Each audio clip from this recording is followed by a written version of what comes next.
এর সাথে আপনি কথা বলা শুরু করলেন এই লোকটার স্পাম নেওয়ার জন্য। হ্যাঁ এটাতে আপনার হাজবেন্ড রাজি ছিল? হ্যাঁ রাজি ছিল। যদি তুমি আমাকে স্পাম আইনে দিতে পারো, আমি যেভাবে হোক তোমাকে ব্যবস্থা করে দিতে পারবো। তো তখন আমি আমার হাজবেন্ডের সাথে কথা বলি। কথা বলার পর ও বলে কি যে ঠিক আছে, তুমি যদি ব্যবস্থা করতে পারো সমস্যা নাই। তো আমি বললাম কি স্পাম কোথায় পাবো?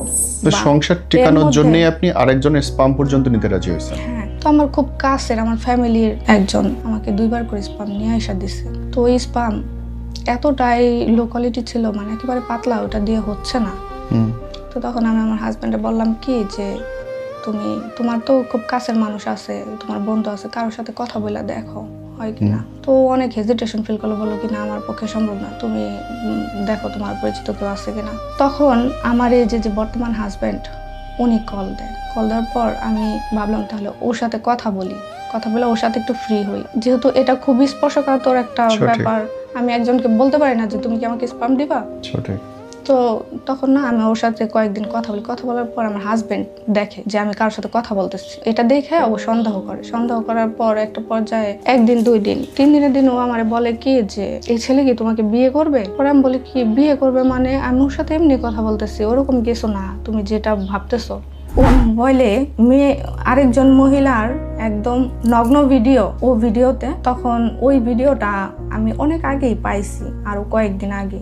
তো আমি কখনো কিছু বলি না, আমি বলি যে চুপ থাকি দেখি। তো এরপর না আমি না এক প্রকার একেবারে ভেঙে গেছি, যে মানুষটার আমি এত ভালোবাসি। আমার তো কারোর সাথে পরকীয়াও ছিল না, কারোর সাথে ভালোবাসার সম্পর্কও ছিল না, বা কারোর সাথে পালিয়ে যাওয়ার আমার কোনো ইন্টেনশন নাই। আমি তো তাকেই ভালোবাসি, তার সংসারের জন্য এগুলা করছি।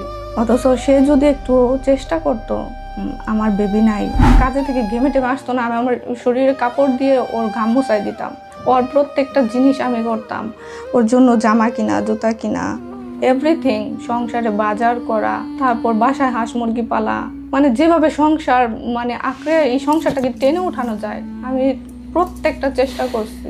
কিন্তু ডিভোর্সের কথা তো সেই বললো। এই হাজবেন্ডের সঙ্গে ডিভোর্স হয় কবে? এই হাজবেন্ডের সাথে ডিভোর্স আমার 2024 সালের আগস্টে। তারপরে আপনি আবার বিয়ে করলেন কবে?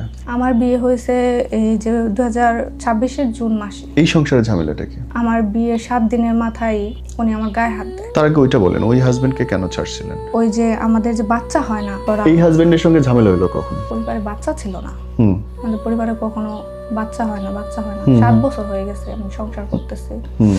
আশেপাশে চারিপাশের মানুষ এমন ভাবে কান ভারী করে ফেলছে, আমরা নিতে পারতেছি না। আমি এক পর্যায়ে না ঘর থেকে বের হওয়াটাই বন্ধ করে দিলাম, মানুষের সাথে মিশা বন্ধ করে দিলাম। মানে আমি যেখানেই যাই, হয়তো আমার খুব কাছের মানুষের বাসায়, তারাও একই প্রশ্ন, বাচ্চা নিতেছো না কেন, বাচ্চা নিচ্ছ না কেন? মানে আপনাদের হাজবেন্ডের অসুবিধা ছিল না, মানুষের হচ্ছে কথা? মানুষের অসুবিধা ছিল। আমার প্রচুর ভালোবাসা ছিল তার জন্য, প্রচন্ড ভালোবাসা ছিল। আমাদের দুজনের মধ্যে একটা অন্যরকম ফিলিং কাটছিল যে আমরা একদিন টাকা ইনকাম করবই, আমাদের বাসা নাই, আমাদের জমি নাই, আমরা সেটা করবই যেভাবে হোক। দুইজনই না টাকার পিছনে ছুটতে শুরু করলাম। ও ওর মতো কাজ করতেছে, আমি আমার মতো কাজ করতেছি, টাকাও আমরা জমাইছি। কিন্তু যে ভালোবাসার জন্য এত কিছু, সে কেমন যেন মানে খুব কম কথা বলে না। আমি না পলাশির ফুটপাতে থাকি, আমি, আমার মা, আমার ভাই, রাস্তার পাশে আজও হয়তো কত মানুষ ঘুমায় থাকে। তো ওইখানে না আমি আমার মায়ের সাথে পলাশির ফুটপাতে ঘুমাইতেন আপনারা? হ্যাঁ, পলাশির ফুটপাতে ঘুমাইতাম। আমার মনে আছে, এখনো মনে পড়লে আমার গা শিউরে ওঠে। আমি ক্ষুধার যন্ত্রণায় মানুষের কাছে গিয়ে হাত পাচ্ছি, কেউ এসে আমাকে 10 টাকা দিয়ে গেছে।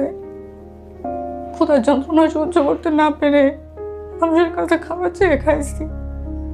অনেক সময় হয়েছে, রাস্তায় পুলিশ আসছে, পুলিশ এসে লাঠি দিয়ে সব ফেলে দিতেছে জিনিসপত্র, এখানে থাকা যাবে না, এখান থেকে উঠে যাও। তো মা তো নাই, মা হয়তো কোনো কাজে গেছে, আমি একা। আমি অবাক দৃষ্টিতে তাকাই থাকতাম যে মানুষ কত নিষ্ঠুর, আমি এই ছোট মানুষ, আমি কোথায় যাবো?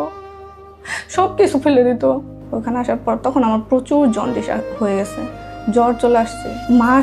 মা আসার পর আমাকে নিয়ে গেছে জন্ডিসের ওষুধ আনার জন্য। তো ওষুধ নিয়ে ওই বাসা থেকে আমাকে আনার জন্য গেছে। ওই যে মামার বোন, উনি করলো কি, জন্ডিসের ওষুধগুলি না কাঁচের বোতল ছিল, তো ছুঁড়ে ফেলে দিছে। তখন আমার মায়ের কাছে ওই টাকাও নাই যে আমাকে আবার না দ্বিতীয়বার ওষুধ কিনে তারপর আমাকে ওষুধ খাওয়াবে। ওই মামার বোন উনি আমাকে প্রচুর মারে, সিঁড়ি থেকে মারতে মারতে আমাকে চুল ধরে নিচে নিয়ে আসে আর বলে কি চোর জায়গা দিছি বাসায়। কি নাম বোন? আমার নাম নুসরাত। কি হয়েছে নুসরাত? আমি ছোট থেকে অনেক কষ্টের মধ্যে বড় হয়েছি। প্রথমে আমাদের খুব সুন্দর একটা হ্যাপি ফ্যামিলি ছিল। আমার বাবার 2টা পরিবার ছিল, খুব সুন্দর একটা চাকরি ছিল আমার বাবার। 2 পরিবার মানে বাবার 2 বিয়ে? 2 বিয়ে, খুব সুন্দরভাবে পরিবারটা চলতেছিল। হঠাৎ করে আমার বাবা কোন একটা কারণে অ্যারেস্ট হয়। তো তখন 7 বছরের জেল হয় আমার বাবার। তো 7 বছর একটা ফ্যামিলির মধ্যে যখন বাবা না থাকে তো কি পরিমাণে স্ট্রাগল করে তাদের চলতে হয় সেটা সবাই আসলে জানে। তো আমার মায়ের উপর খুব পরিমাণ প্রেশার পড়ে যায়, যেহেতু আমরা 4 ভাই বোন ছিলাম, ওই ঘরে ছিল 3 ভাই বোন, মোট 7 ভাই বোন। মায়েদের উপর অনেক প্রেশার পড়ে যায়। আমার মা আমাদের নিয়ে ঢাকা চলে আসে। ঢাকা চলে আসার পর সব ভাই বোনগুলি কেমন আলাদা হয়ে যায়। এক ভাই বোন এইখানে কাজ করে, ওইখানে কাজ করে, মানে পেটের দায়ে এক একজনকে এক একটা কাজ করতে হইতেছে। তো আমার মা, আমি তো অনেক ছোট তখন, আমি আমার মায়ের সাথেই থাকি। জি। মা তখন মানুষের বাসায় কাজ করে, সবজি বিক্রি করে। একটা সময় আসলো কি মানুষের বাসায় কাজ করতে গিয়ে আমার মা আমাকে একটা বাসায় কাজে দিয়ে দিছে। আমার ভাইকে নিয়ে আমার মা একটা বাসায় কাজ করতো হোটেলে। তো ওইখানে আমার মা মশলা বাটে এই করে। হঠাৎ করে একদিন ওনাদের বাসায় চুরি হয়। চুরি হওয়ার পর মাকে বলতেছে যে চুরিটা তুমি আর তোমার ছেলে করেছো। তো মা বলতেছে না, আমরা গরিব হতে পারি, আমরা পেটে দেওয়া চুরি করব না। তো এক পর্যায়ে আমার ভাইকে নির্মমভাবে মারে। ওনার ছেলে যে বাসায় কাজ করে, ওনার মেয়ের জামাই কোমরের বেল খুলে আমার ভাইকে প্রচণ্ড পরিমাণ মারের কারণে আমার ভাইয়ের পিঠ দিয়ে রক্ত পড়ে যায়, এরকম অবস্থা, চামড়াগুলো ছিলে ছিলে গিয়েছে। পরে ওনারা বলতেছে কি স্বর্ণের চেন হারাইছে। চেন হারানোর পর বলতেছে যে তোমার মেয়ে অন্য বাসায় কাজ করে, তোমার মেয়ের কাছে রেখে আসছো। তো আসে ওই বাসায়, আসার পর আমাকে অনেক মারধর করে যে তোর কাছে চেন রেখে গেছে, চেনটা বের করে দে। তো আমি অনেক ছোট, আমি তো কিছুই বুঝি না, মানে চুরি কি, কে নিছে, ভালো মন্দ আমি কিছুই বুঝি না। তো আমি যে বাসায় থাকি ওই বাসায় ওই মামার বোন, উনি আমাকে প্রচুর মারে, সিঁড়ি থেকে মারতে মারতে আমাকে চুল ধরে নিচে নিয়ে আসে আর বলে কি যে চোর জায়গা দিছি বাসায়, বাসার ভিতরে চোর জায়গা দিছি। তো এক সময় ওনার মেয়ে ওই চেনটা পায় ওনার হাজব্যান্ডের কাছে, মূলত ওনার হাজব্যান্ড চেনটা চুরি করছে। তো চেনটা পাওয়ার পর মানে হাজবেন্ড নিজে চুরি করে দোষ চাপাইছে, বলতেছে যে কাজের লোকের উপর দোষ চাপাই দিতেছে। পরে মা বলতেছে কি যে মাকে অনেক রিকোয়েস্ট করতেছে থাকার জন্য। মা বলতেছে না, আমি এখানে আর কাজ করব না, আপনারা যেটা করছেন খুব ভালো করছেন। মাকে অনেক রিকোয়েস্ট করছে রাখার জন্য, মা আর থাকে নাই। পরবর্তীতে বাসায় চলে আসছে, আমি যেখানে থাকি ওইখানে আসার পর তখন আমার প্রচুর জন্ডিস হয়ে গেছে, জ্বর চলে আসছে। ওইখানে থাকার পর মা আসছে, মা আসার পর আমাকে নিয়ে গেছে জন্ডিসের ওষুধ আনার জন্য। তো ওষুধ নিয়ে ওই বাসা থেকে আমাকে আনার জন্য গেছে। তো তখন ওই যে মামার বোন উনি করলো কি, জন্ডিসের ওষুধগুলি না কাচের বোতল ছিল তো ছুঁড়ে ফেলে দিছে। তখন আমার মায়ের কাছে ওই টাকাও নাই যে আমাকে আবার না দ্বিতীয়বার ওষুধ কিনে তারপর আমাকে ওষুধ খাওয়াবে। তখন মা ওইখান থেকে আমাকে নিয়ে চলে আসলো। এখন আমরা কোথায় থাকবো? তখন না পলাশী, আমার নাম মনে আছে, হয়তো আমি এখন চিনবো না, বাট আমি না পলাশীর ফুটপাতে থাকি। আমি, আমার মা, আমার ভাই, রাস্তার পাশে আজও হয়তো কত মানুষ ঘুমায় থাকে।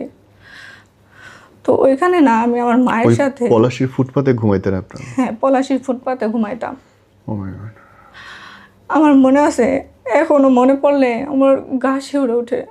আমি ক্ষুধার যন্ত্রণায় মানুষের কাছে গিয়ে হাত পাচ্ছি, কেউ এসে আমাকে 10 টাকা দিয়ে গেছে।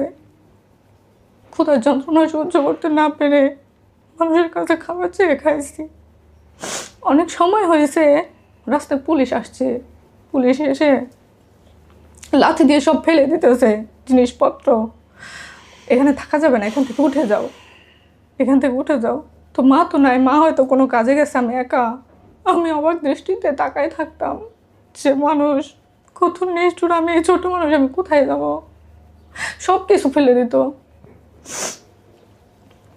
তারপর এভাবে না অনেক সময় পার হয়ে গেছে। হঠাৎ আমার সাথে একজন পথ শিশু, তার নাম ছিল বকুল। আমি বকুলের সাথে সারা দিন ঘুরি, খেলি, ফুটপাতে সবজি টোকাই, বাজারে সবজি টোকাই। যখন রোজার দিন আসে একটা পলি ব্যাগ নিয়ে বাজারে আমি ইফতার টোকাই, সেই ইফতার নিয়ে সন্ধ্যাবেলা আমি খাই। হঠাৎ না একটা এনজিও থেকে একটা ম্যাডাম আসে, এনজিওটার নাম ছিল হ্যাপি হোম। তো আমাকে আর বকুলকে দেখে কাছে ডাকে।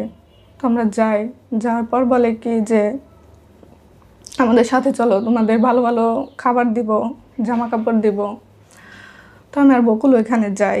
যাওয়ার পর প্রথমে বকুল গেছে, আমাকে অনেক সাহায্য, আমি যাইনি, মা তো ছিল না। পরে বকুল যাওয়ার পর বললো যে ভালো। তখন আমি গেছি, যাওয়ার পর ওইখানে আসলে ভালো খাবার দেয়, আমাকে স্কুলে ভর্তি করাই দিছে।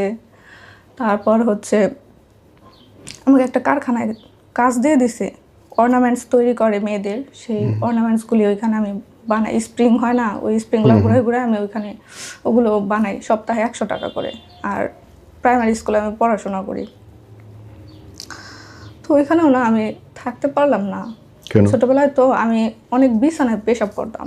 পেশাব করার কারণে ওইখানে ওনারা অনেক বেশি বিরক্ত হয়ে গেছে, আমাকে অনেক মেডিসিন দিয়েছে, অনেক কিছু করছে, চিকিৎসা করেছে, বাট ভালো হয় নাই। তো একটা পর্যায়ে বললো কি যে আমরা এখানে ছোট বাচ্চা রাখবো না, বড় যারা 16-15 বছর এরকম আছে ওদের রাখবো। তো একটা সময় আমার ওইখান থেকে বের করে দেয়। বের করে দেওয়ার পর মা আমাকে গ্রামে নিয়ে আসে। গ্রামে না, এখানেও না আমি অনেক বাসায় কাজ করেছি।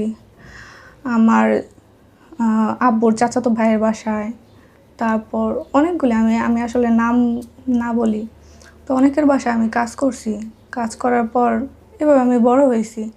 তো একদিন হয় কি, আমার সৎ মা, আমার ছোটোবেলা থেকে আমার পড়াশোনার খুব ইচ্ছে ছিল।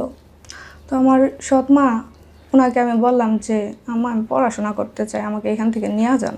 তো ওই বাসা থেকে আমাকে ছাড়বে না, ওনার মেয়ের বাচ্চা হবে। তো বলতেছে যে লাগলে ওকে আমরা বেতন দিব, বেতন দেওয়া হলেও রাখবো, ওরে থাকতে দাও। তো আমি ওইখানে কোনো কিছুতেই অ্যাট এনি কস্ট আমি থাকবো না, আমি পড়াশোনা করব। তো আম্মা আমাকে অনেক যুদ্ধ করে নিয়ে আসছে, কোনো মতে ছাড়বে না। নিয়ে আসার পর আমাকে স্কুলে ভর্তি করাইছে। তো আমার বড় বোন বলল কি, যদি তুমি পাশ করো তাহলেই তোমারে পড়াশোনা করাবো, আর যদি ফেল করো তাহলে তোমার পড়াশোনা করানো সম্ভব না। কারণ আমাদের ছোটোবেলা থেকে অনেক আর্থিক প্রবলেম ছিল। তো আমাকে না, আমার এজটা অনেক বেশি হয়ে গেছে। তখন আমাকে একবারে ক্লাস 3-তে ভর্তি করাই দিচ্ছে। 0, 1, 2 এগুলি আমি চোখেও দেখি নাই। তো আমার ভিতরে একটা গার্ড ছিল যে যেভাবে হোক আমাকে পাশ করতে হবে। তো আমার তো কোনো টিচার ছিল না, বাসায় পড়ানোর মতো কেউ ছিল না। বাংলা ইংলিশ যেভাবে সেভাবে পড়ছি, বাট অঙ্ক ওটা তো আমি মানে কীভাবে বুঝবো। আমি না অঙ্ক বইটা ক্লাস 3 যে অঙ্ক বইটা, আমি সব অঙ্ক যা আছে আমি সব মুখস্থ করে ফেলাইছি, একটা কিছু বাদ রাখি নেই। অ্যান্ড আমার রোল না একেবারে 3 হয়ে গেছে। তখন আমাকে আবার ক্লাস 4-এ ভর্তি করাইছে। ভর্তি করানোর পর আমি ওখানে কিছুদিন পড়াশোনা করলাম। তারপর আবার ঢাকায় চলে আসছি। ঢাকায় চলে আসার পর আব্বা বললো কি, না এভাবে হবে না, মেয়েকে তো পড়াশোনা করাইতে হবে। পরে নিয়ে আসছে। আসার পরে আমি এখানে পড়াশোনা করলাম, আমার লাইফটা আস্তে আস্তে ঘুরে দাঁড়ায় এলো। আমি পড়াশোনা করতেছি, নর্মাল মানুষের মতো জীবনযাপন করতেছি। তারপর হঠাৎ করে মানে আমি ক্লাস 4-এ পড়ি ঠিক আছে, কিন্তু তখন আমার বয়সটা একটু ওভার এজ ছিল। আর যেহেতু আমি অনেক লো ফ্যামিলি থেকে বিলং করি, এ কারণে না আমি হঠাৎ করে একজন মানুষকে আমার ভালো লাগে। আমার ভালো লাগে বলতে ও প্রস্তাব দেয় যে তোমাকে আমার ভালো লাগতেছে। মানে এরকম না যে প্রেম, ভালোবাসা, আবেগ কি, ওগুলো আমরা কিছুই বুঝি না, জাস্ট মানে দেখতে ভালো লাগে। পরে শেষে আস্তে আস্তে মানে আমি পড়াশোনা করতেছি, বড় হচ্ছি, ও কাজ করতেছে। তো যে ছেলের সাথে আমার পরিচয়, ও খুব গরিব ঘরের। ওর বাবা 2টা বিয়ে করছে, ওর মা নানি বাসায় থাকে। ও হচ্ছে ওর খালার কাছে মানুষ হয়েছে, 8 বছর বয়সে ওরে হোটেলে দিয়ে দিছে কাজ করার জন্য। ওখানে কাজ শিখে ওই হোটেলেই থাকে। বাবা মা বা পরিবারের সাথে যে বড় হওয়া বা ফ্যামিলি কি, এগুলো কিছুই বুঝে না। তো হঠাৎ করে এমন সময় আসে যে আমার ফ্যামিলি থেকে আমাকে অনেক প্রেশার দিতেছে বিয়ের জন্য। তখন আমি ক্লাস 8 বা 9-এ পড়ি। তো আমার তখন মানে বিয়ের কোনো ইচ্ছেই নেই। আমি বললাম না, আমি তো পড়াশোনা করুম, আমার বোনের বিয়ে হয়ে গেছে।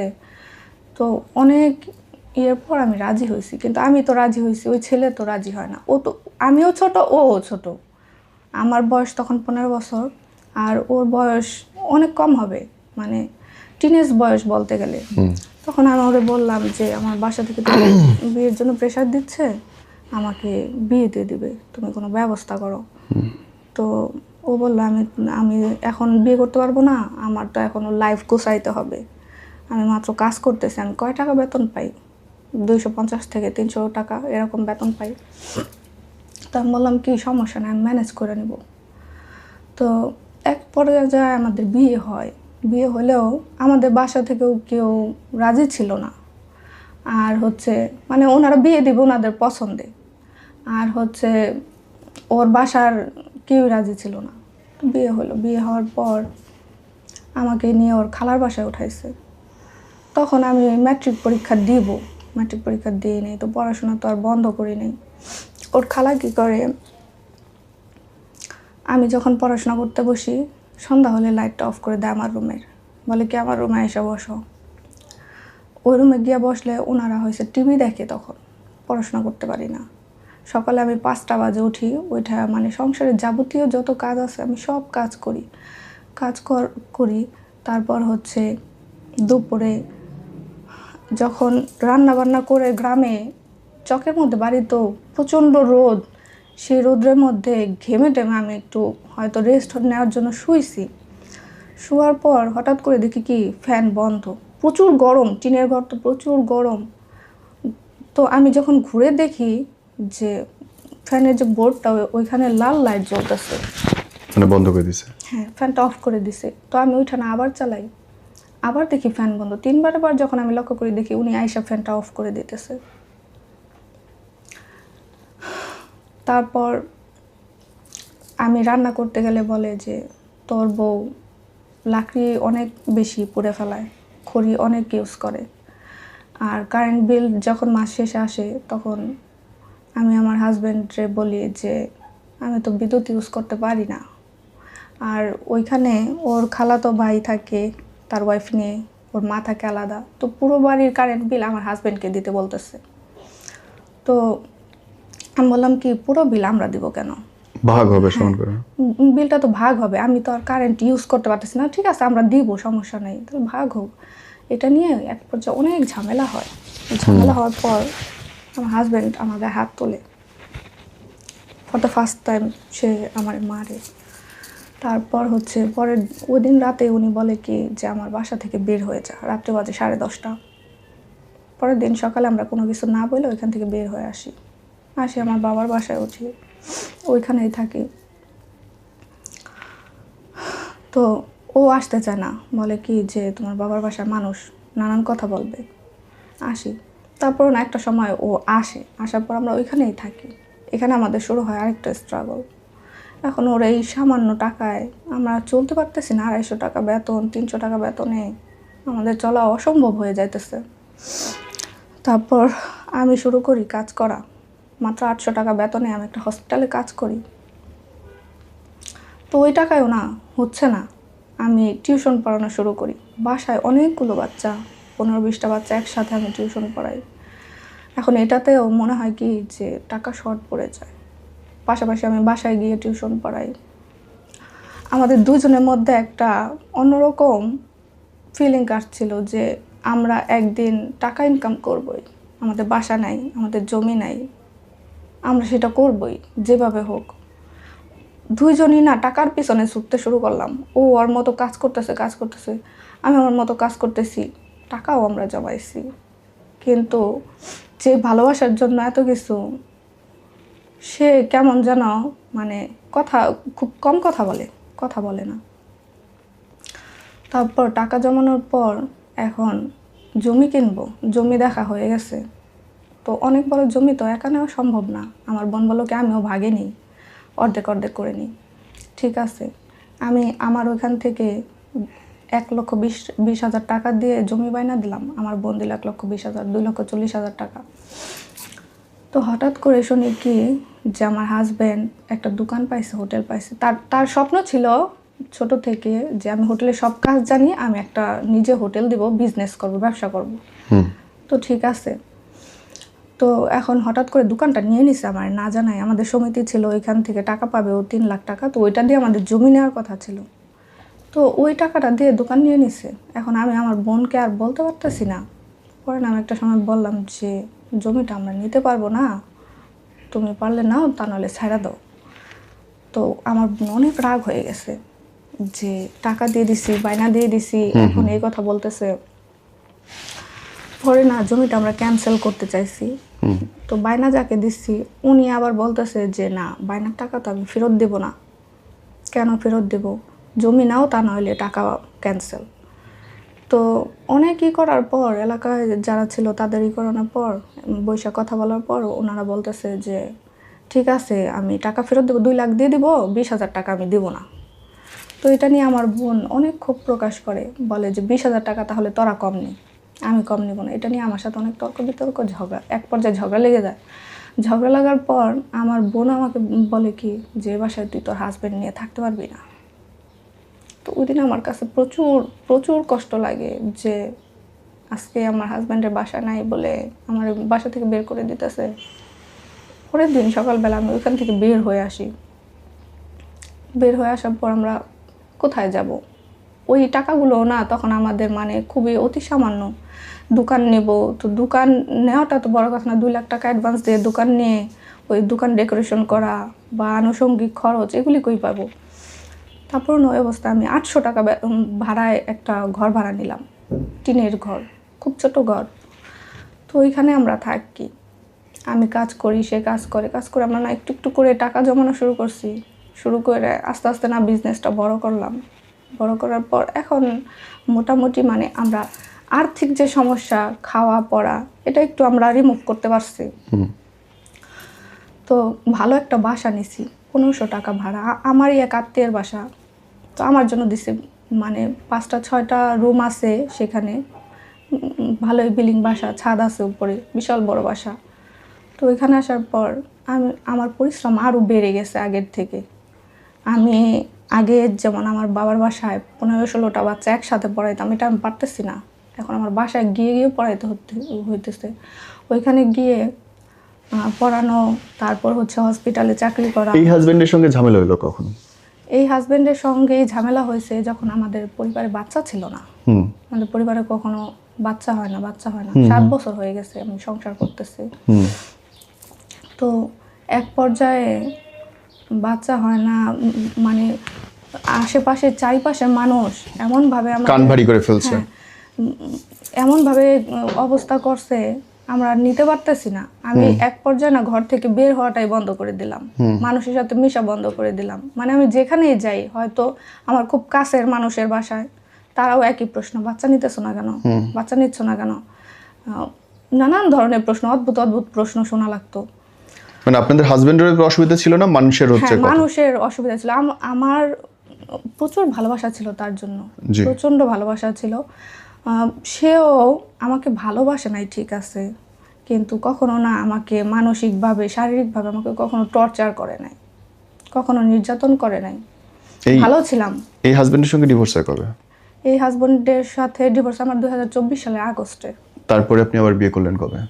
আমার বিয়ে হয়েছে এই যে 2026-এর জুন মাসে, সরি এই যে 25-এর জুন মাসে। এই সংসারে ঝামেলাটা কি? এই সংসারে ঝামেলা বলতে, আমার বিয়ের 7 দিনের মাথায় উনি আমার গায়ে হাত দেয়, আমাকে প্রচুর পরিমাণ মারে। তার আগে ওইটা বলেন, ওই হাজবেন্ডকে কেন ছাড়ছিলেন? ওই হাজবেন্ডকে ছাড়ছি বলতে, ওই যে আমাদের যে বাচ্চা হয় না, তো বাচ্চা হয় না একটা পর্যায়ে না, আমি তো হসপিটালে কাজ করি। তো তখন ডাক্তারের সাথে আমি কথা বললাম। কথা বলার পর তার আগে আমাদের টেস্ট করানো হয়েছে, তো তার একটা রোগ ধরা পড়ছে, অ্যাজোস্পার্মিয়া। সে কখনো বাবা হতে পারবে না। আচ্ছা আচ্ছা আচ্ছা। তো তারপর আমি ওই একজন ডাক্তারের সাথে কথা বলার পর, কথাটাও আমি পরে বলি ডাক্তারের সাথে, হঠাৎ করে আমার কানে আসে যে তার দোকানে একজন মহিলা কাজে আসছে, খুব সুন্দর। তো তার একটা বাচ্চা আছে 7-8 বছরের, ওই বাচ্চাটা ওকে বাবা বাবা বলে রাখে। তো ওই কথাটা শুনে আমি ভীষণ পরিমাণ ভাঙা পড়ি যে আমি তো তারে অসম্ভব পরিমাণ ভালোবাসি। তো এই কথাটা যখন আমার কানে আসে আমি অনেক কষ্ট পাই। মানুষ আমারে বলতেছে যে কাজের লোকের ছেলে, সে তোমার হাজব্যান্ডকে বাবা ডাকে, তুমি কিছু বলো না। তো বাসায় আসার পর আমি ঝগড়াঝাটি নামে ওরে বললাম যে বাচ্চাটা তোমার বাবা ডাকে? বললো হ্যাঁ, খুব নর্মালি। তো আমি বললাম কেন? বলে কি ডাকে, আমি ডাকতে বলছি। আমি বললাম কি ও যদি তোমার ছেলে হয় তাহলে ওর মা তোমার কি হয় একটাবার ভাইবা দেখছো মানুষ কী ধরনের কথাবার্তা বলতে পারে? বলে কি আমি তো এভাবে ভাইবা দেখি নাই। কেন ভাইবা দেখো নাই? পরে বললো কি আচ্ছা ঠিক আছে, পরে বলে দিন যাতে আর না ডাকে। ঠিক আছে। তো হঠাৎ এরপর শুনি কি আমার হাজব্যান্ড আসার কথা 9টায়, হাজব্যান্ড বাসায় আসতেছে না। পরে আমি বললাম, ফোন দিয়ে বলতেছি যে বাসায় আসো না কেন? পরে বলো কি কাজের মহিলা, উনি একা যাবে, তো ওনাকে একটু আগায় দিয়ে আসি। তো এভাবে 1 দিন 2 দিন 3 দিন দেখে ওরে আগায় দিয়ে আসি। তো আমিও কিন্তু মানে মানুষের বাসায় প্রাইভেট পড়ায় বাসায় আসি রাত্রি 9:30 10টা বাজে। তো আমার হাজব্যান্ড কখন আমার ফোন দিয়ে খবর নেয় না যে আমি বাসায় আসছি, আমি সেফলি আসছি কি না। তো আমাকে খবর নেয় না। এমন একটা পর্যায়ে চলে গেছে যে 24 আওয়ার্সে 1 মিনিট আমাদের কথা হয় না। এত বেশি দূরত্ব বেড়ে গেছে।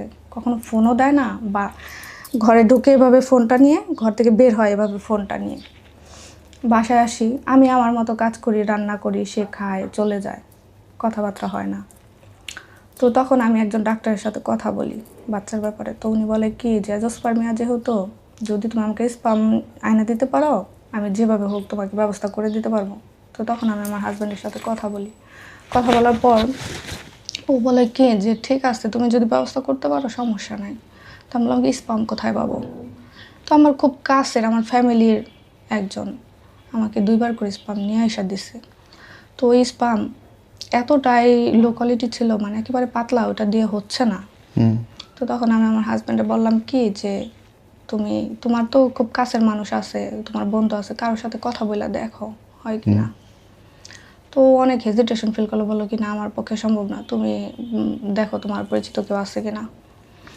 তখন আমার এই যে বর্তমান হাজব্যান্ড, উনি কল দেওয়ার পর আমি ভাবলাম তাহলে ওর সাথে কথা বলে ওর সাথে একটু ফ্রি হই, যেহেতু এটা খুবই স্পর্শকাতর একটা ব্যাপার। আমি একজনকে বলতে পারি না যে তুমি কি আমাকে স্পাম দিবা। তো তখন না আমি ওর সাথে কয়েকদিন কথা বলি। কথা বলার পর আমার হাজব্যান্ড দেখে যে আমি কারোর সাথে কথা বলতেছি। তো এটা দেখে ও সন্দেহ করার পর একটা পর্যায়ে 1 দিন 2 দিন 3 দিনের দিন ও আমারে বলে কি যে এই ছেলে কি তোমাকে বিয়ে করবে? পরে আমি বলি কি বিয়ে করবে মানে, আমি ওর সাথে এমনি কথা বলতেছি, ওরকম কিছু না, তুমি যেটা ভাবতেছো। পরে ও মানে ওইটাই ওর মাথায় যেটা ঢুকছে ও ওইটাই বলতেছে। এই ছেলে লাইনে থাকা অবস্থায় বলতেছে এই ছেলে কি তোমাকে বিয়ে করবে? তো এই ছেলেও না মানে রাজি হয়ে বলতেছে যে হ্যাঁ আমি ওরে বিয়ে করব। এর সাথে আপনি কথা বলা শুরু করলেন এই লোকটা স্পাম নেওয়ার জন্য? হ্যাঁ। ওকে। এবং সেটাতে আপনার হাজবেন্ড রাজি ছিল? হ্যাঁ, ওকে, রাজি ছিল। পরে বলে কি যে তোমাকে কি বিয়ে করবে? আর এতদিন এই ছেলেটা না ইমোশনালি অ্যাটাচমেন্ট হয়ে গেছে। তখন ও আমাকে বিয়ের জন্য প্রেশার দেওয়া শুরু করছে। হ্যাঁ, বলতেছে এখান থেকে চলে আসো, এর ডিভোর্স দাও, এখনই ডিভোর্স দাও, নানাভাবে ব্ল্যাকমেল করা শুরু করছে। আমার কাছে প্রুফও আছে। হাত কেটে ফেলতেছে, গলায় ছুরি ধরতেছে, হাত পুড়ে ফেলতেছে, সিগারেট দিয়ে হাত চেপে ধরতেছে। তো এরকম করতে করতে না একটা সময় মানে এমন পর্যায়ে চলে গেছে, ডিভোর্সের পর্যায়ে চলে গেছে।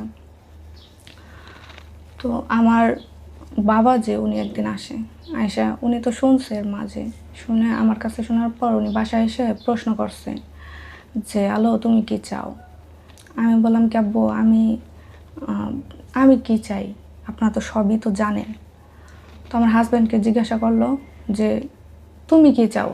ও বলে কি যে 7 দিনের মধ্যে ডিভোর্স দিয়ে দেন, যেভাবে হোক 7 দিনের মধ্যে ডিভোর্স দিয়ে দেন। তো এরপর না আমি না এক প্রকার একেবারে ভেঙে গেছি, যে মানুষটার আমি এত ভালোবাসি, আমার তো কারোর সাথে পরকীয়াও ছিল না, কারোর সাথে ভালোবাসার সম্পর্কও ছিল না, বা কারোর সাথে পালিয়ে যাওয়ার আমার কোনো ইন্টেনশন নেই। আমি তো তাকেই ভালোবাসি, তার সংসারের জন্য এইগুলা করছি। অথচ সে যদি একটু চেষ্টা করতো যে আমার বেবি নাই, তো সংসার টিকানোর জন্যই আপনি আরেকজনের স্পাম পর্যন্ত নিতে রাজি হয়েছেন? হ্যাঁ, আমি এর মধ্যে কয়েকটা হসপিটালে যোগাযোগ করছি যে বেবি কোথায় পাওয়া যায়, অ্যাডপশন। হ্যাঁ, অ্যাডপশনের ব্যাপারটা। তো এমন একটা সময় হয়েছে হসপিটাল থেকে আমি একজনের সাথে যোগাযোগ করার পর উনি বলতেছে যে 4 মাসের বাচ্চা আছে পেটে, বাচ্চাটা দিয়ে দিবে। পরে আমি বললাম কি আচ্ছা ঠিক আছে, আপনাকে আমি টাকা দেবো, এত টাকা দিব, আপনি বাচ্চাটা ডেলিভারি হলে আমাকে দিয়ে দেবেন। কন্ট্যাক্ট হলো, হওয়ার পর এবার না আমি প্রেটেন্ড করতেছি যে আমি প্রেগনেন্ট, আমি মোটা হওয়ার মেডিসিন খাচ্ছি, এগুলো আমার হাজব্যান্ড সব জানে। তো হঠাৎ করে ওই মহিলা না চলে গেছে, বলতেছে না আমি বাচ্চাটা দিব না। তো আমি তো প্রবলেম পড়ে গেছি। এর মধ্যে আমার আশেপাশে কাজিনরা সবাই জানে যে আমি প্রেগনেন্ট। তো এখন আমি কি করব? আমি বললাম কি যে বাচ্চাটা নষ্ট হয়ে গেছে। এই কথাটা বলার পর আমি না আরও বেশি ভেঙে গেছি একদম, যে যাও একটু সম্ভাবনা ছিল সেটাও নষ্ট হয়ে গেল। আমি কোনো দিক থেকে আর কোনো কিছু করতে পারলাম না। তো সেই মানুষটা আমি অসম্ভব পরিমাণ ভালোবাসি। আমার ভাবলেই খুব কষ্ট লাগে যে উনি সারা জীবন বাবা মা ছাড়া একাকৃত্বে বড় হয়েছে। এর জন্য না আমি না কখনো না ওরা কষ্ট পাইতে দিতাম না, কোনোভাবেই না। যখন একদম কাজে থেকে ঘেমে টেমে আসতো না, আমি আমার শরীরে কাপড় দিয়ে ওর ঘাম মুছাই দিতাম। ওর প্রত্যেকটা জিনিস আমি করতাম, ওর জন্য জামা কিনা, জুতা কিনা, এভরিথিং, সংসারে বাজার করা, তারপর বাসায় হাঁস মুরগি পালা, মানে যেভাবে সংসার মানে আঁকড়ে এই সংসারটাকে টেনে উঠানো যায় আমি প্রত্যেকটা চেষ্টা করছি। কিন্তু ডিভোর্সের কথা তো সেই বললো। হ্যাঁ, তারপর না ছাড়াছাড়ি হওয়ার কতদিন পরে বিয়ে করছেন? আমি বিয়ে করছি মনে হয় প্রায় 1 বছর পর। ওকে, সংসারে আপনি বললেন 7 দিনের মাথায় আপনার গায়ে হাত তুলছে, কেন? উনি তো প্রচুর পরিমাণ নেশা করেন, তো এটা আমি বুঝতে পারি নাই। আগে জানতেন না? না, আগে জানতাম না। ওনার কি সংসার আছে ওই ঘরে? না, উনি যখন 7 বছর পর বাংলাদেশে আসছে, উনি ছিল সৌদি আরব। হ্যাঁ। তো আসার পর ওইখানে থাকতে আমাকে একটা ভিডিও পাঠায় কোরআন শরীফের উপর হাত রেখে যে আমি কখনো সিগারেট খাবো না, হাবিজাবি খাবো না। সবচেয়ে বেশি মিথ্যা বলে মানুষ কোরআন শরীফ চুরি এখন। তারপর যখন বাংলাদেশে আসলো, বিয়ে হলো, বিয়ে হওয়ার পর আমি না, আমার বিয়ে হয়েছে চাঁদ রাতের দিন। তো ঈদের দিন ওদের বাসায়, ঈদের দিন না আমার কেউ বের করে নাই ঘর থেকে বের করে নাই। ওর বড় ভাই বিয়ে হয় নাই। হ্যাঁ, তো লোকজন কি বলবে, সবাইকে বলছে কি যে আমি হচ্ছে বের হয়ে আসছি ওকে ভালোবাসা, এ কথা বলছে যে ওরে ভালোবাসা ওর সাথে পালায় আসছি। তো আসলে কিন্তু আমি পালায় যাই নাই, ওরা তো তুলে নিয়ে গেছে। ওর বাবা মা, ওর ভাই সবাই কিন্তু এই ব্যাপারটা জানতো। এই ঘরে তাহলে আর নেশার বাদে সমস্যাটা কি হলো? আর নেশাবাদে সমস্যা হলো তখন, নেশাটাও না আমি এক সময় মাইনে নিছি যে পুরুষ মানুষ খাচ্ছে খাক। হঠাৎ করে দেখি কি যে ওর ফোনে অন্য মেয়েদের ছবি।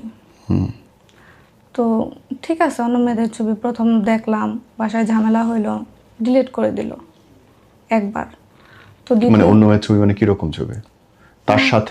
তার সাথে বলতে মানে বাজে ছবি, বাজে ধরনের ছবি। মানে সে সাথে নাকি শুধু অন্য মেয়ের? শুধু অন্য মেয়ের, প্রথমে শুধু অন্য মেয়ের। আচ্ছা। তারপর তার ফোন চেক করতে আমি পাইলাম যে তার সাথে আরো অনেক মেয়েদের সাথে সম্পর্ক ছিল। তো আমি যখন, তাহলে আপনাকে বিয়ে করলো? আমি যখন ওরে প্রশ্ন করি যে তোমার কি কখনো কারোর সাথে কি সম্পর্ক ছিল, থাকলে বলো, মানে এটা নিয়ে এতই করার কিছু নাই, সম্পর্ক থাকতেই পারে। আর এখন তো আমি টিনেজ বয়স না, এটা নিয়ে একেবারে হট্টগোল করার কোনো কিছু নাই। তো ওনার ডিরেক্ট না করে দিছে যে আমার কারোর সাথে কখনো সম্পর্ক ছিল না। বাট আমার কাছে প্রুফ আছে, অনেক প্রুফ আছে যে সে মেসেঞ্জারে চ্যাটিং করছে, বিয়ের প্ল্যান পর্যন্ত করছে, সে মেয়ে কান্না করতেছে, সে মেয়ের সাথে সে কথা বলতেছে, সব কিছুই আছে। তো এরপর 4 বার করে সে আমার গায়ে হাত তুলছে, 4 বার করে আমি বাসা থেকে চলে গেছি। তো প্রত্যেকবারই না মানে সে আমার নিয়ে আসে জোর করে করে, যে আমার আব্বা আম্মুরে বোঝায় যে এবারই শেষ, আর হবে না, এবারই লাস্ট, আমি আর ওর গায়ে হাত দিব না। তো নিয়ে আসে। এখন অবস্থাটা কি বল? এখন বর্তমানে গত 3-4 দিন আগেও সে আমাকে মারছে, মারার জন্য উদ্যত হয়ে গেছে, এরকম অবস্থা। হঠাৎ করে হয়েছে কি, হাজব্যান্ড ওয়াইফ, তার কোমরে এখানে কিছু একটা এরকম করা, মোচড়ানো। তো দুষ্টামি করার সময় আমি বলি কি এখানে কি তোমার? তো বলে কি যে এখানে টাকা। তো আমি বললাম যে কয় টাকা দেখি তো। তো বলে কি যে তোমাকে অর্ধেক দিব নি। পরে বললাম দেখি। এই কথা বলতেই কম্বল দিয়ে আমার মুখ একদম চাপা ধরছে, এমনভাবে চাপা ধরছে আমি নিঃশ্বাস নিতে পারতেছি না। আমার এই নাক ফুলটা একেবারে ভিতরে ঢুকে মানে আমি অনেক কষ্ট পাইতেছি। পরে আমি চিৎকার করে কান্না করতেছি, তখন সারছে। তো ওর আম্মাকে আমি বললাম যে দেখেন আমি স্ত্রী হিসেবে জিজ্ঞাসা করছি এটা কি আমার অন্যায় হয়েছে? বলে না এটা তো জিজ্ঞাসা করতেই পারো। তো এই কথা বলাতে আমাকে মারতে আসে। তখন মানে ওর মোবাইলে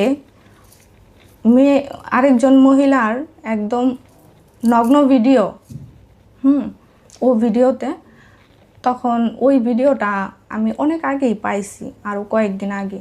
তো আমি কখনো কিছু বলি না, আমি বলি যে চুপ থাকি দেখি মানে ঝামেলা হয় কি না, কখনো হয় কি না, তখন বলুম নি, এখন দরকার নাই। আমি না রিল্যাক্স রয়েছি যে 4 বার করে যেহেতু ঝামেলা হয়েছে, এখন আর নতুন করে আমি এটা নিয়ে ঝামেলা করবো না, আমি চুপ থাকি কিছুদিন। তো যখন এটা নিয়ে ঝামেলা হয়েছে তখন আমি এক কথা দুই কথা আমি এটা বের করে দেখাইছি। বের করতে গেছি পরে মানে আমার হাত থেকে মোবাইল টোবাইল নিয়ে আমার হাত খামচায় টামচায় একাকার মারতে আসে এইসি। তো যখনই ঝামেলা হয় না, ওদের যে কেচি গেটে তালা দিয়ে দেয়, ওরা ভয় পায় যে আমি যদি পালায় যাই। তো এই হয়েছে অবস্থা। তো তারপর ওই ভিডিওগুলি পাওয়ার পর মানে এমন একবার না, এই নিয়ে চারবারই পাইছি।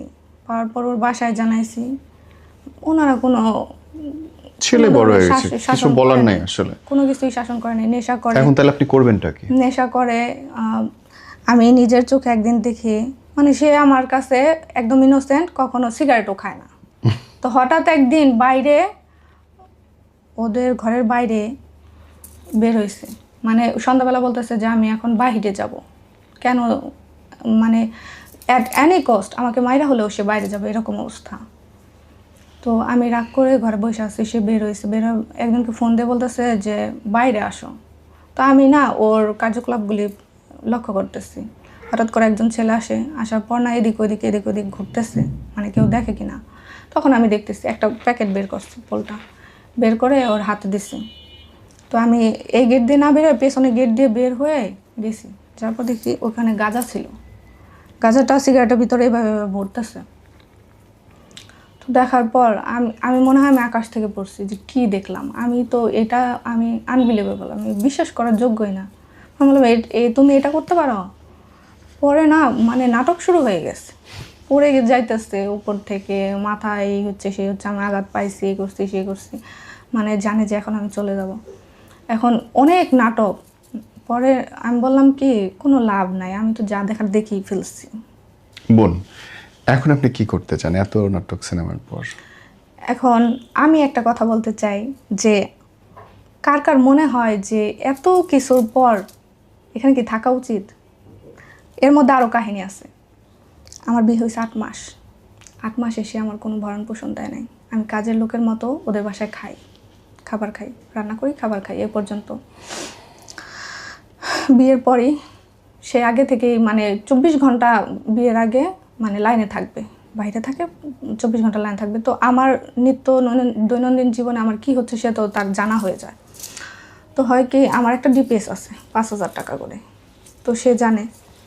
বিয়ের পর আমাকে বলে কি যে আমি একটা বাইক কিনবো, তার অনেক স্বপ্ন একটা বাইক কিনবে। ভালো কথা, বাইক কিনবা, এখন খালি খোঁচায় মানে ওটা ভাঙো টাকা দাও। এমন করতে করতে আমি না এক পর্যায়ে ডিপিএসটা ভেঙে আমি 50,000 একটা বান্ডিল এনে তার বাসায় তার আম্মা আব্বার সামনে তাকে দিলাম। দেওয়ার পর আমি বললাম কি এটা দিয়ে আপনার ছেলে বাইক কিনবে নাকি আপনার ছেলে এখন বেকার কোনো কাজ করবে, করে দেন। ঠিক আছে, দিলাম। দেওয়ার পর ওদের বাসায় ফ্রিজ আছে, ফ্রিজে সমস্যা, ফ্রিজে মানে খাবার রাখা যায় না। ভাতগুলি ওর মাকে দেখতাম। আপনার হাজবেন্ড কোনো কাজ করে না? না, সে 8 মাস যাবত আসছে, কোনো কাজ করে নাই। তাহলে সংসার চলবে কেমনে? ওই যে বাইরে থেকে আসছে, ওইখান থেকে কিছু টাকা বের করে মানে মিনিমাম বাজারের যেটুকু ওইটুকু খরচ করে, আর তার বাবার ওষুধ লাগে বা ভালো মন্দ তাদের যা দরকার মানে চলতেছে।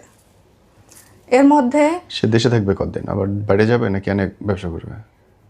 কোনো মানে এখনো ডিসিশন নেয় নাই।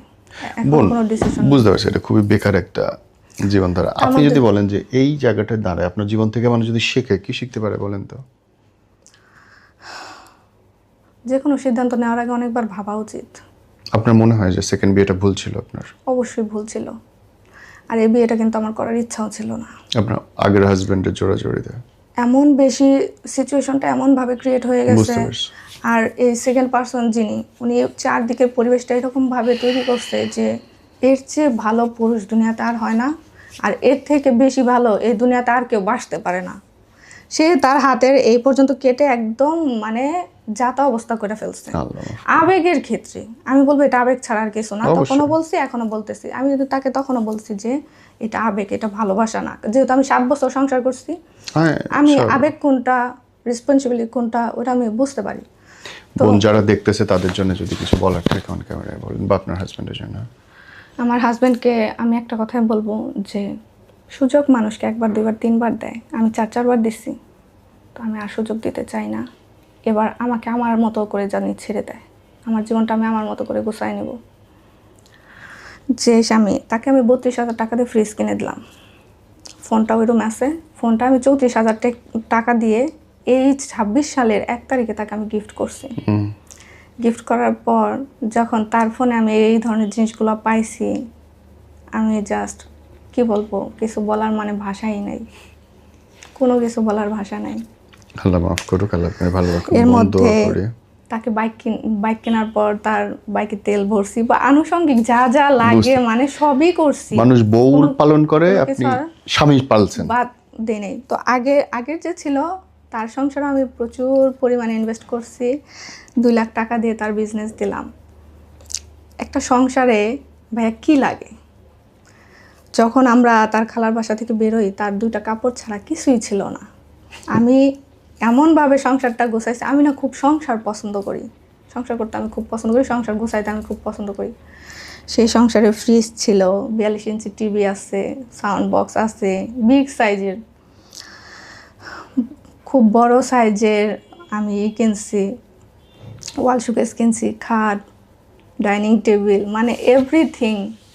তো কি হয় দেখেন, আমি না তারপরও না ডিভোর্সের পর অপেক্ষায় ছিলাম যে আমি ভাড়া বাসায় থাকি, তখন আমার বাবা মায়ের সাথেও থাকি না। সেকেন্ড পার্সন যে উনি আমার ভাড়া বাসায় রাখছে। তো যদি একবার আসে, ডিভোর্স তো হয়ে গেছে, তারপরও যদি একবার আসে, ওই আশায় বসেছিলাম, আসে নাই। হঠাৎ করে এসে মেয়ে দেখে বিয়ে করবে। আগের জন? হ্যাঁ, বিয়ে করবে। জাস্ট আমি বেরোইছি 1 মাস, মেয়ে দেখা শুরু হয়ে গেছে। বাহ, ও তো অপেক্ষা করছিল কখন আপনি যাবেন। মেয়ে দেখা শুরু করে দিছে। পরে না আমি না একটা পর্যায়ে বললাম কি যে বিয়ে যেহেতু করবে, ও তো আর বোঝে না, মানে সহজ সরল তো বুঝে না যে কোন মেয়ে বিয়ে করলে সংসারটা ঠিক করতো। বাচ্চা নাই, আমি যেমন বুঝি যে আমি একটা মেয়ে, আমার বাচ্চার একটা চাহিদা তৈরি হয়েছে, এটা স্বাভাবিক, এটা অস্বাভাবিক কোনো কিছু না, কেউ অস্বীকার করতে পারবে না। একটা সংসারে একটা পর্যায়ে গিয়ে বাচ্চা লাগে, বাচ্চার জন্য চাহিদা আসে। আর যদিও হাজব্যান্ড ওয়াইফের ভিতরে প্রচুর মিল থাকে, তারপরেও থাকে, তবুও না বাহিরের যে আশেপাশের চতুর্দিকের মানুষ আছে না, সংসারটা সুন্দর থাকতে দেয় না ভাইয়া। তো হঠাৎ করে 3 মাসের মাথায় সে বিয়ে করে। আছে ওই ঘরে এখনো? হ্যাঁ, বিয়ে করে ফেলে। তো তারপর আমি জাস্ট শক যে এই মানুষটার জন্য আমি না মরে যেতে পারতাম, এত ভালোবাসতাম তাকে। কি হয়েছে, আমি না টিউশন পড়াইতে গেছি, টেবিলের উপরে নাস্তা দিছে মিষ্টি। তো আমি না ওই বাচ্চাটাকে বললাম কি তুমি আমার জন্য 1 গ্লাস পানি নিয়ে আসো। আমি না মিষ্টিটা না তুলে একটা কাগজ, ওর খাতাটা ছিঁড়ে ওখানে নিয়ে বুকের ভিতর করে বাসায় চলে আসছি, এনে ওরে দিছি যে খাও। এতটুকু করছি, আর কি বলবো। সেকেন্ড যে ছিল, আমি যখন হসপিটালে কাজে যাই না, আমাকে বার্গার খেতে দেয়, অনেক সময় আমাকে নানান ধরনের খাবার দেয়। তো আমি না ওগুলি নিয়ে আসি, এনে তারপর দেই যে খাও।